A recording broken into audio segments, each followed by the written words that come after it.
السلام علیکم ورحمۃ اللہ وبرکاتہ۔ الحمدللہ وحدہ والصلاۃ والسلام علی من لا نبی بعدہ اما بعد۔ آج میں پھر کچھ ضروری وضاحتوں کے ساتھ آپ لوگوں کے سامنے روبرو ہوا ہوں۔ میرے پیارے دوستوں، بھائیوں، بزرگوں اور قوم و ملت کے لائق بر نوجوانوں اور اسلامی خواتین، پیاری ماں اور بہنوں، ہمیں بخوبی اس بات کا علم ہے کہ 25 مارچ سے لے کر اب تک ہم لوگ کووڈ-19 کرونا وائرس جو ایک مہلک اور تباہ کن بیماری ہے، اس کو لے کر ہم لوگ لاک ڈاؤن میں ہیں، اور اب تک ہم لوگوں نے اس کی احتیاط برتی ہے اور اپنے گھروں میں ہیں۔ اور اسی بیچ میں رمضان المبارک کا مقدس مہینہ آیا، اور جو عبادت کا مہینہ ہے، خیر و برکت کا مہینہ ہے۔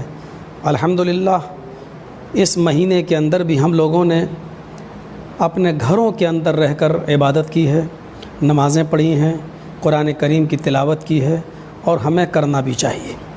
اب چند روز سے یہ مسئلہ بہت اٹھ رہا ہے، کیونکہ رمضان المبارک کے آخری عشرے میں 20 روزے سے لے کر 30 رمضان تک اعتکاف کا مسئلہ سامنے آتا ہے، اور کچھ لوگ مسجدوں کے اندر اعتکاف کرتے ہیں۔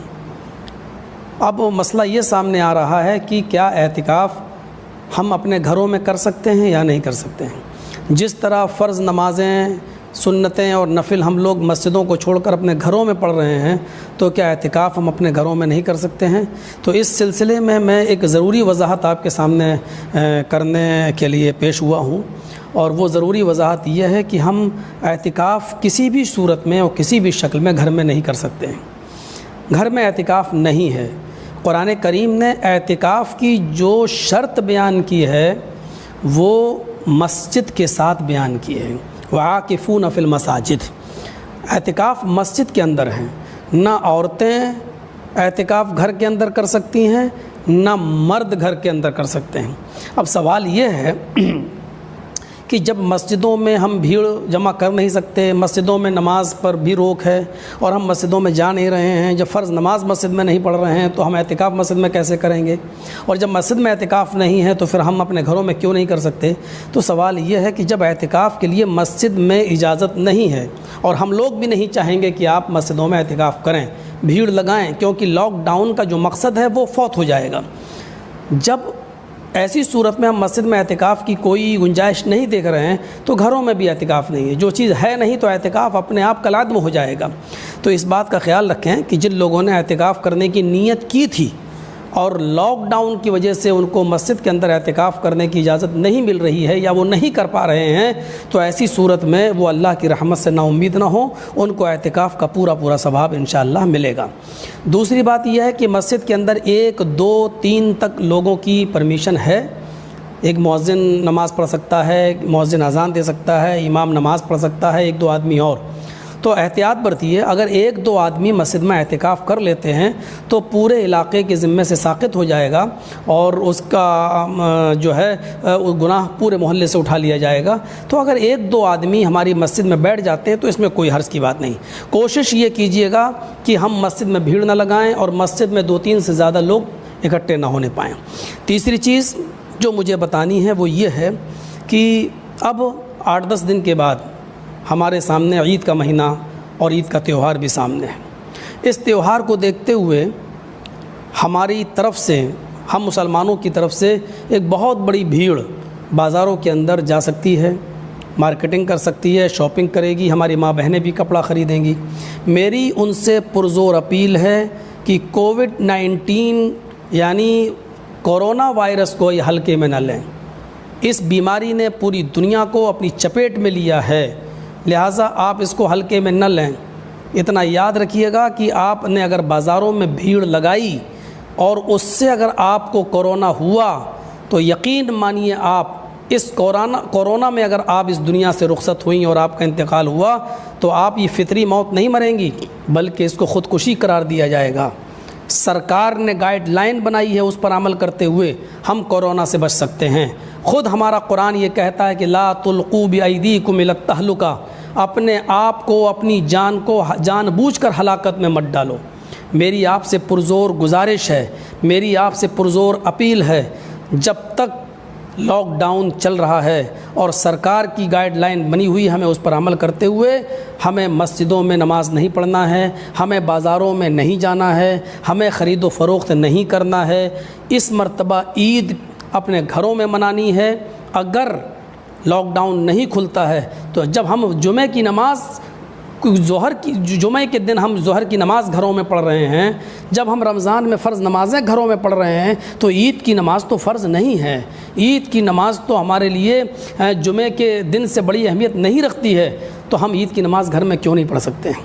اگر بازار میں آپ گئے تو یہ لاک ڈاؤن کا النگھن ہوگا، سرکار کے آدیش کا النگھن ہوگا، اور قرآن کریم کی اس آیت کی بھی نافرمانی ہوگی۔ لا تلقوا بایدیکم الی التہلکہ۔ میری سمجھ میں نہیں آتا ہے کہ کیسے آپ کے دل گوارا کر رہے ہیں کہ آپ بازار جائیں اور شاپنگ کریں، جبکہ آپ کو معلوم ہے کہ اس مرتبہ کتنے گھر ایسے ہیں کہ جن کے پاس کھانے کو نہیں ہے، کتنے بچے ایسے ہیں جو بھوکے مر رہے ہیں، کتنے ایسے لوگ ہیں جن کے پاس صبح اگر کھا لیا جائے تو شام کو کھانے کو نہیں ہے۔ اس وقت آپ کے لیے دین کی سب سے بڑی خدمت یہ ہوگی کہ آپ عید کے دن اب نئی چپلیں خریدنے کے بجائے، نئے کپڑے خریدنے کے بجائے، آپ اپنے پڑوس میں، اپنے محلے میں، اپنے شہر میں اور اپنی بستی کے ان غریبوں پر نظر ڈالیں اور ان کی مدد کریں۔ یہ سب سے بڑی دیش بھکتی بھی ہوگی اور دین کی سب سے بڑی خدمت بھی ہوگی۔ خود اللہ کے نبی صلی اللہ علیہ وسلم کے زمانے میں جب ایسے حالات ہو جایا کرتے تھے، شریعت کہتی ہے سخت بارش ہوا کرتی تھی، تو ایک مؤذن اذان دیا کرتا تھا مسجد کے اندر، اور اذان کے بعد اعلان کر دیا کرتا تھا الا صلوا فی رحالکم، آپ اپنے گھروں میں نماز پڑھ لیجیے۔ گھروں میں اس بیماری کو مد نظر رکھتے ہوئے گھروں میں نماز پڑھنے سے ہمارا ثواب کم نہیں ہو جائے گا، بلکہ ہمیں اس کی اہمیت کو سمجھنا ہوگا اور لاک ڈاؤن کا پورا پالن کرنا ہوگا، سرکار کی گائیڈ لائن کا پورا پالن کرنا ہوگا، اور اگر ہمارے لیے لاک ڈاؤن عید کی نماز سے پہلے اگر نہیں کھلتا ہے اور سرکار کوئی نئی گائیڈ لائن تیار کرتی ہے تو ہمیں اور آپ کو یہ سوچنا ہوگا کہ ہمیں عید کی نماز بھی گھروں میں پڑھنا ہے۔ عید کی نماز بالکل اسی طریقے سے پڑھی جائے گی جس طریقے سے ہم مسجد کے اندر پڑھتے ہیں یا عیدگاہ کے اندر پڑھتے ہیں۔ آپ اپنے گھروں میں اسی طریقے سے 2 رکعت آپ نماز ادا کریں گے۔ یہ جمعہ کی طرح نہیں ہے کہ جمعہ کی نماز مسجد میں نہیں پڑھ رہے ہیں، اپنے گھروں میں تو ظہر پڑھ لیجئے 4 رکعت۔ عید کی نماز ہمیں 2 ہی رکعت پڑھنا ہے، اور بالکل عید کی نماز کے طریقے سے پہلی رکعت میں 7 تکبیر اور دوسری رکعت میں 5 تکبیر، یعنی 12 تکبیر زوائد۔ ایسے ہی ہمیں اپنے گھروں میں نماز پڑھنا ہے۔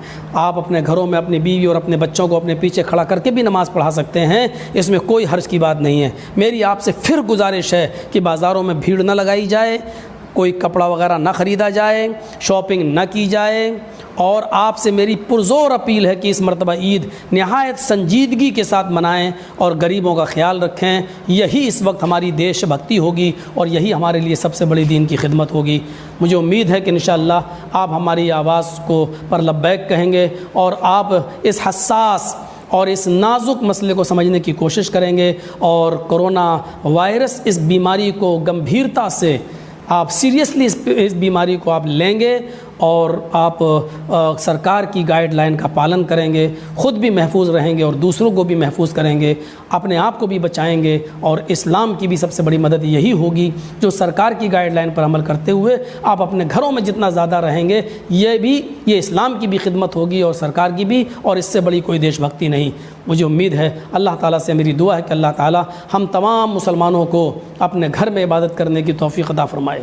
آج پہلی شب قدر ہے، ہمیں گھروں میں عبادت کرنے کی، قرآن کریم کی تلاوت کرنے کی توفیق عطا فرما۔ اے اللہ ہمیں اپنے گھروں میں نمازوں کا اہتمام کرنے کی توفیق عطا فرما، ہمیں نوافل کا اہتمام کرنے کی توفیق عطا فرما، اور سرکار کی گائیڈ لائن پر عمل کرنے کی توفیق عطا فرما۔ اے اللہ ہمارے اس ملک کو اس مہلک بیماری سے جلد نجات عطا فرما، اور ہمارے ملک میں امن و امان، چین و سکون اور شانتی کا واتاورن ماحول بنا دے اور پیدا فرما دے۔